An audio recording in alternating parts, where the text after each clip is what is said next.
Alright, hey guys, welcome back.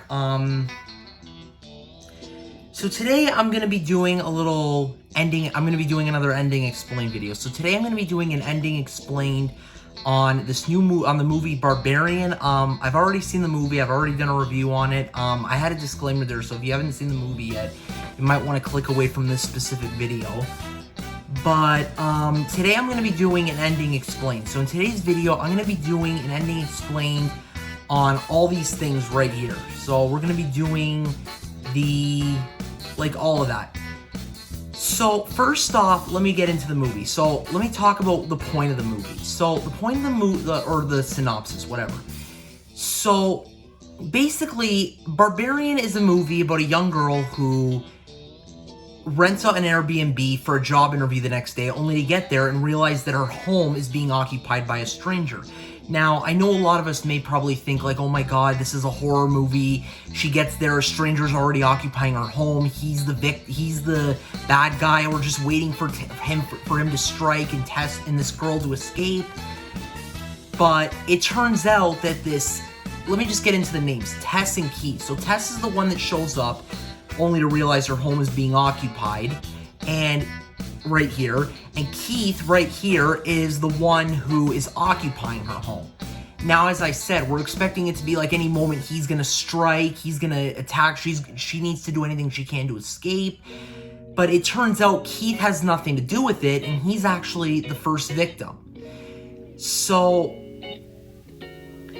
and then it's like they go in the basement only to discover a secret dungeon hidden down there, where there's an old creepy couple living that actually ran a sexual assault operation down there. Like, the point is the old couple in the movie, you guys just have to watch it to see them, but the previous owners have been living in the house the whole time ever since it was sold. They never knew that the people still lived in the house.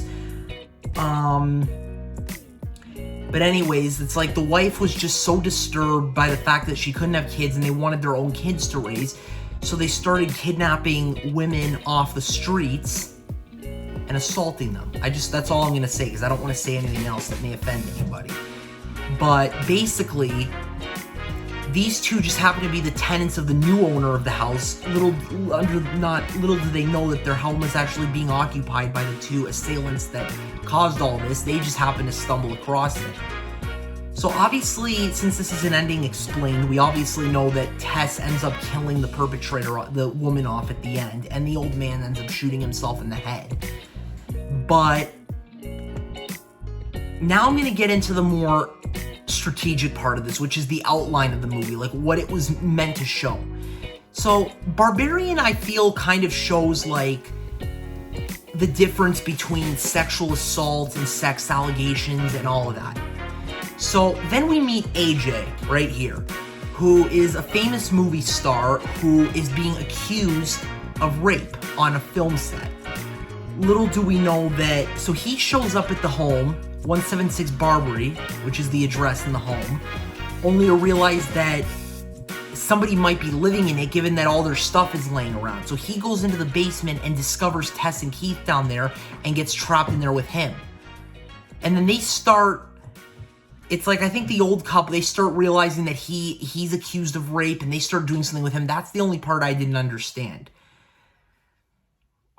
But it's kind of a story that we would think goes one way, but actually goes another way. So obviously, now that I explained it, we all know how it ends. But as I said, it's a story that we think goes one way. Like, they show up, they think Keith is the perpetrator, he's gonna strike, she's gonna have to escape, but it actually turns out Keith is the first victim, if you guys watch the movie, and it actually has to do with the previous owners of the house. It was just a mix, and that was all just a mix-up between the hosts.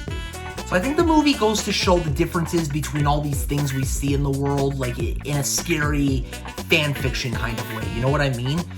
But overall, I thought it was a very good movie. I hope you guys enjoy it, and I will see you guys in the next video. Peace out.